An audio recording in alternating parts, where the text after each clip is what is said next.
வணக்கம் ஃப்ரெண்ட்ஸ். இன்னைக்கு பார்க்க போகிற வீடியோ பார்த்தீங்கன்னா, இந்த பஸ்ஸுடைய கிளட்ச் தாங்க. அதாவது பார்த்தீங்கன்னா, கிளட்ச்ன்றது உங்களுக்கு தெரியும். கீர் வண்டி எல்லாத்துக்குமே கிளட்ச் யூஸ் பண்ணுவோம். அ இந்த வீடியோ பார்த்தீங்கன்னா, ஒரு சேஃப்டி பர்ப்பஸ்க்கு தான். நெறைய பேர் கார் ஓட்டுறவங்க கிளட்ச் யூஸ் பண்ணிருப்பீங்க. நைஸா இருக்கும். இந்த பஸ்ஸு, ட்ரக்லாம் பார்த்தீங்கன்னா, கிளட்ச் வந்து டோட்டலா டிஃப்ரெண்ட்டா இருக்கும். ரொம்ப ஹார்டா இருக்கும். அ நார்மலா இந்த வீடியோ எதுக்குன்னு பார்த்தீங்கன்னா, நெறைய பேர் வந்து கார் ஓட்டுனவங்க நல்ல எக்ஸ்பீரியன்ஸா இருக்கவங்க வந்து சும்மா பஸ் ட்ரை பண்ணி பார்ப்போம் அப்படின்ட்டு ஓட்ட வராங்கன்னு பார்த்தீங்கன்னா, அவங்க கொஞ்சம் இந்த கிளட்சை பார்த்துக்கிட்டு நீங்கள் வண்டி மூவ் பண்ணுங்கன்றதுக்கு தான் நான் இந்த வீடியோ.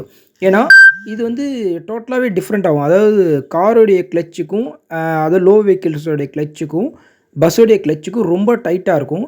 சில பஸ்ஸு ட்ரக்லாம் கொஞ்சம் ஸ்மூத்தாக இருக்கும். இந்த வண்டியில் ரொம்பவும் டைட்டாக இருக்குது. நீங்கள் அப்படி ஓட்டணுன்னும்போது பார்த்தீங்கன்னா கொஞ்சம் லைட்டாக அழுத்தி பார்த்து, அப்ளை பண்ணி பார்த்து, அதுக்கப்புறம் மூவ் பண்ணி பாருங்கள். நீங்க எடுத்தோனே வந்து நார்மலா வண்டி எடுத்து ஓட்டுனீங்கன்னா, உங்களுக்கு கால் பெயின் தான் வரும். என்னென்ன டிஃபெக்ட் வரும்னு நான் சொல்றேன். இந்த கார்ல இருக்கிற மாரிலாம் நமக்கு வந்து கிளட்ச், பிரேக், ஆக்ஸிலேட்டர் இருக்காது. இது வந்து பார்த்தீங்கன்னா, அந்த லிவரே பார்த்தீங்கன்னா, நம்ம அப்ளை பண்ற லிவரே பார்த்தீங்கன்னா, அ பெருசா இருக்கும். பட் ஆனா ஆப்ரேஷன் எல்லாமே ஒண்ணு தான். அதாவது கிளட்ச், பிரேக், ஆக்ஸிலேட்டர் இந்த மெத்தட் ஏபிசி அந்த மெத்தட்ல வரும். ஆனா வந்து அவங்களுக்கு கிளட்ச், பிரேக் இதெல்லாம் பார்த்தீங்கன்னா, ஆக்ஸிலேட்டர் டோட்டலா டிஃப்ரெண்ட்டா இருக்கும். இது வந்து பார்த்தீங்கன்னா, கொஞ்சம் பெருசாவும் இருக்கும். பிரேக்கு, ஆக்ஸிலேட்டர்லாம் பெருசா இருக்கும். நீங்க வந்து பிரேக்கும் பார்த்தீங்கன்னா, ஒண்ணும் பிரச்சனை இருக்காது. ஏன்னா நீங்க லைட்டா தான் அப்ளை பண்ண போறீங்க. இந்த ஆக்ஸிலேட்டர் கொஞ்சம் டிஃப்ரெண்ட்டா இருக்கும். ஆனா அதுவும் பிரச்சனை இருக்காது. இது வந்து கிளட்ச் பார்த்தீங்கன்னா, டோட்டலா டிஃப்ரெண்ட்டா இருக்கும். என்னென்னா பார்த்தீங்கன்னா, இந்த கிளட்ச் பார்த்தீங்கன்னா, ரொம்ப ஹார்டா இருக்கும். இது வந்து பார்த்தீங்கன்னா, ஒரு சேஃப்டிக்காக தான் இந்த வீடியோ. இந்த கிளட்சை அழுத்துறீங்களா, இப்போ பாருங்க நான் இந்த கிளட்சை அழுத்துறேன். கிளட்சை ப்ரெஸ் பண்ணுறது எவ்வளோ கஷ்டமாக ப்ரெஸ் பண்ணுறேன். இது இந்த வண்டியில் பார்த்தீங்கன்னா கொஞ்சம் டைட்டாக இருக்குது. பட் ஆனால் எல்லா வண்டியும் இப்படி தான் இருக்கும். பஸ்ஸு, லாரிலாம் பொறுத்தா இப்படி தான் இருக்கும். என்ன கொஞ்சம் ஸ்மூத்னஸ் கிடைக்கும். மற்றபடி பார்த்தீங்கன்னா இந்த ஹார்ட்னஸ் இருக்கும். இது வந்து அவங்க பஸ்ஸு ஓட்டணும், லாரி ஓட்டணும்னு வர்றவங்க பார்த்தீங்கன்னா சேஃப்டியாக ஹேண்டில் பண்ணி கொஞ்சம் கொஞ்சம் இது பண்ணிப்பாங்க. இல்லை புதுசாக வந்து லைட்டாக ட்ரை பண்ணுறோன்றவங்க என்ன பண்ணுவாங்க, ஒரு ஆர்வத்தில் நம்ம வந்து பார்த்திங்கன்னா காலை இந்த இந்த இந்த மாதிரி தான் பெண்ட் பண்ணி வைப்போம். அப்படி வைக்கும்போது என்ன ஆகுனா, அந்த கால் வலி ஏற்பட வாய்ப்பு இருக்குது. அதனால் கொஞ்சம் கேர்ஃபுல்லாக இது பண்ணுங்கள். அதேமாதிரி நான் ஒரு ஆர்வத்தில் டக்குன்னு இப்படி அழுத்துறேன்னு அழுத்திடுவாங்க. அப்படி அழுத்தும்போது அவங்களுக்கு வந்து டக்குன்னு சுளுக்கு விழறதுக்கு வாய்ப்பு இருக்குது. இல்லைனா அவங்க வலி தாங்க முடியாமல் பட்டு இப்படி எடுக்க பார்ப்பாங்க, திருப்பி அடிக்க வாய்ப்பு இருக்குது, அடிப்படுறதுக்கு வாய்ப்பு இருக்குது. அதாவது நம்ம கால் வந்து அடிப்படுறதுக்கு வாய்ப்பு இருக்குது. அதை கொஞ்சம் கேர்ஃபுல்லாக பார்த்துங்க. அடுத்தது பார்த்திங்கன்னா, இந்த கிளட்ச்சு வந்து பார்த்திங்கன்னா, நான் கால் இப்படி அழுத்திட்டே இருப்பாங்க சில இடத்துல. ஃபஸ்ட்டு கியர் அப்ளை பண்ணிவிட்டு அழுத்திட்டே இருக்கும்போது ஒரு டிராஃபிக்காக இருக்குது, அந்த இடத்துல நியூட்ரல் பண்ணாமல் அப்படி இருக்கும்போது பார்த்திங்கன்னா, அவங்களால அப்படி பேலன்ஸ் பண்ண முடியாது. சில டைமில் கால் நடுக்கும் வரும். சில டைம் வந்து பார்த்திங்கன்னா அவங்க பட்டுன்னு கால் எடுக்கிறதுக்கு வாய்ப்பு இருக்குது. அப்போ வந்து முன்னாடி இருக்க வண்டியில் இடிக்கிறதுக்கு வாய்ப்பு இருக்குது. அப்படி இல்லைனா அவங்க வந்து வண்டி ஜர்க்காகி ஆஃப் ஆகிறதுக்கு வாய்ப்பு இருக்குது. இந்த வண்டிலாம் பார்த்திங்கன்னா டாப் டு டாப் ஸ்பீடுன்றனால இந்த வண்டி பார்த்திங்கன்னா குதிச்சு ஆஃப் ஆகிறதுக்கு வாய்ப்பு இருக்குது. நீங்கள் சடனாக எடுக்கும்போது, ஸ்மூத்தாக எடுக்கும்போது ஒன்றும் பிரச்சனை கிடையாது. சடனாக எடுக்கும்போது இந்த மாதிரி ஆஃப் ஆகிறதுக்கு வாய்ப்பு இருக்குது. அதனால் கொஞ்சம் இந்த வண்டி வந்து புதுசாக ஆர்வத்தில் வந்து கை வைக்கிறவங்க, ஓட்டுறவங்க பார்த்திங்கன்னா கொஞ்சம் கேர்ஃபுல்லாக இது பண்ணுங்கள். ஏன்னா கிளட்ச் வந்து ரொம்ப டைட்டாக இருக்கும்.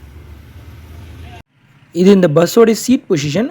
நம்ம உட்காந்துருக்கும்போது இந்த சீட்டில் ஃபுல்லாக நம்ம கவர் ஆகி உட்காந்தா தான் நமக்கு வந்து இந்த கிளட்ச்சு, பிரேக் அழுத்து அப்ளை பண்ண பேலன்சிங் கரெக்டாக இருக்கும். நம்ம பாதி சீட்டில் உட்காந்தா நமக்கு சரியாக வராது. ஃபுல்லாக நம்ம சாஞ்சி உட்காந்துருக்கணும் இந்த சீட்டில்.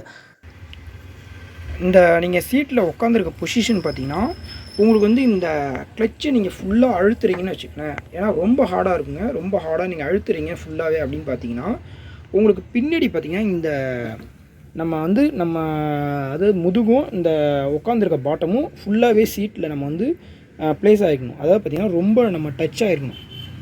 இந்த சீட்டில் வந்து முட்டி இருக்கணும். இப்படி இல்லாமல் நீங்கள் வந்து பார்த்திங்கன்னா உங்களுக்கு கால் எட்டலை, இல்லை வந்து உங்களுக்கு ஃப்ரண்ட்டில் உட்காந்தா தான் எனக்கு கன்வீனியன்ஸாக இருக்குது அப்படின்னு நீங்கள் ட்ரை பண்ணிங்கன்னா, இப்போ பாருங்கள் நான் உட்காந்துருக்கேன் ஃபுல்லாகவே. எனக்கு கிளட்ச்சு ஃபுல்லாகவே இதாக இருக்குது. நான் வந்து எனக்கு கொஞ்சம் எட்டலை, ஆனால் வந்து நான் ஃபுல்லாகவே சாய்ச்சிக்கிட்டேன். போய் என்னுடைய முதுகு பார்த்திங்கன்னா சீட்டில் ஃபுல்லாகவே சாய்ச்சிக்கிட்டேன். அவ்வளோ ஃபோர்ஸ் கொடுத்து தான் நான் வந்து இப்போ கிளட்சை அழுத்துறேன். இப்படி இருந்தாலும் பிரச்சனை இல்லை. நீங்கள் சில பேர் என்ன பண்ணுவீங்க, ஃப்ரண்ட்டில் மூவ் பண்ணி வந்துடுவீங்க பாதி சீட்டில். அதாவது நீங்கள் அந்த முதுகை வந்து சாய்க்க மாட்டீங்க. அப்படின்னா நீங்கள் வந்து நார்மலாக வந்து கேர்ஃபுல்லாக கிளட்சை அழுத்தி ஓட்டுறதா பிரச்சனை கிடையாது. இல்லை கிளட்ச்சு ஸ்மூத்தாக இருந்தால் பிரச்சனை கிடையாது. சடனாக நீங்கள் வந்து கிளட்சை ஃபுல்லாக ஃபோர்ஸ் கொடுத்து அழுத்தும்போது உங்களுக்கு பார்த்திங்கன்னா அந்த பாட்டம் வந்து கிளட்ச் வந்து ஃபுல்லாக அழுந்தது. உங்களை வந்து பாதியிலே நிற்கும். ஃபுல்லாகவே நீங்கள் கரெக்டாக ப்ரெஸ் பண்ண முடியாது. இல்லைனா கால் வலி கண்டிப்பாக ஏற்படும். இந்த கால் வலிலாம் அவாய்ட் பண்ணுறதுக்கு நீங்கள் வந்து பார்த்தீங்கன்னா, நீங்கள் ஒரு டைம் கிளட்ச் எப்படி இருக்குன்னு பார்த்துங்க. ஒரு வண்டி எடுக்க போகிறோன்னா, பஸ்ஸு நிறையா ஓட்ட தெரிஞ்சாலும் நல்லா ஓட்டினாலும் நீங்கள் வந்து ஒரு செக் பண்ணிங்க கிளட்ச் எப்படி இருக்குது இந்த வண்டிக்கு. அதேமாதிரி நம்ம சீட்டு வந்து கரெக்டாக நம்ம உட்காந்துருக்கோமா, ஃபுல் கிளட்சை அழுத்துறதுக்கு கரெக்டாக இருக்கா அப்படின்னு பார்த்துங்க. பிரேக் ஒன்றும் பிரச்சனை கிடையாது. பிரேக்கில் வந்து ஃபுல்லாக அப்ளை பண்ண போகிறது லைட்டாக தான் அப்ளை பண்ண போகிறீங்க. ஆனால் கிளட்ச் தான் நீங்கள் ஃபுல்லாக அப்ளை பண்ணணும். ஏன்னா வந்து ஒரு வண்டி வந்து அதோட கிளட்ச் வந்து ஆஃப் கிளட்ச் எடுத்தால் வண்டி மூவ் ஆகுதா, இல்லை ஃபுல் கிளட்ச் எடுத்தால் வண்டி மூவ் ஆகுதா, கீர் வந்து பார்த்திங்கன்னா ஃபுல் கிளட்ச் அழுத்தினா கீர் ஸ்மூத்தாக அப்ளை ஆகுதா, இது எல்லாமே தெரிஞ்சுக்கிறதுக்கு இந்த கிளட்ச் ரொம்ப முக்கியம். சேஃப்டி பர்பஸுக்கு தான் இந்த வீடியோ நான் இது பண்ணுறேன். ஏன்னா நீங்கள் வந்து கிளட்ச் அழுத்தும் போது கொஞ்சம் கவனமாக இது பண்ணுங்கள். ஏன்னா கால் வலி வந்துடும். அதேமாரி ஃபஸ்ட்டு பார்த்துட்டு ஓகே நல்லா தான் இருக்குது, ஒன்றும் பிரச்சனை இல்லை அப்படின்றீங்க. ஆனால் நீங்கள் போக இப்படி அழுத்தி நீங்கள் வந்து 2-3 இது பண்ணும்போது பார்த்திங்கன்னா உங்களுக்கு வலி ஏற்பட்டுரும். அதனால் கொஞ்சம் கேர்ஃபுல்லாக இது பண்ணுங்கள். அடுத்தது பார்த்திங்கன்னா, நீங்கள் கிளட்சை ஃபுல்லாக அப்ளை பண்ணி கீரை அப்ளை பண்ணுங்கள். கீர் அப்ளை பண்ணும்போது ஃபுல் கிளட்சை அப்ளை பண்ணுங்கள். இந்த மாதிரி கால் ஃபுல்லாக போய் ப்ரெஸ் ஆகிற அளவுக்கு அப்ளை பண்ணுங்கள். பாதி கிளட்ச் அப்ளை பண்ணும்போது பார்த்திங்கன்னா, இந்த வண்டியில் ப்ளேவே பாதி இருக்கும். எல்லா பஸ்ஸு லாரிலாம் பார்த்தா ப்ளேவே கொஞ்சம் இருக்கும். நீங்கள் ஃபுல்லாக அப்ளை பண்ணும்போது தான் கீர் ஸ்மூத்தாக விழும். இப்போ பாதியில் நீங்கள் கீரை அப்ளை பண்ணிங்கன்னா அந்த கீர் பல்செட்டு உடையும். 2வது பார்த்திங்கன்னா, உங்களுக்கு வந்து கீரை அப்ளை ஆகும்போது குதிக்கும் வண்டி கீர் விழுந்த பிறகு. இன்னொன்று பார்த்தீங்கன்னா, உங்களுக்கு வந்து ரிட்டர்ன் ஆகிறதுக்கும் வாய்ப்பு இருக்குது. அந்த ராடு வந்து கிளட்ச் ராடு வந்து ரிட்டர்ன் அவங்க காலில் அடிக்கிறதுக்கும் வாய்ப்பு இருக்குது. அதனால் ஃபுல்லாக கிளட்ச் அழுத்தி நீங்கள் கீர் அப்ளை பண்ணுங்கள். கீர் அப்ளை பண்ணும்போது. Thank you friends.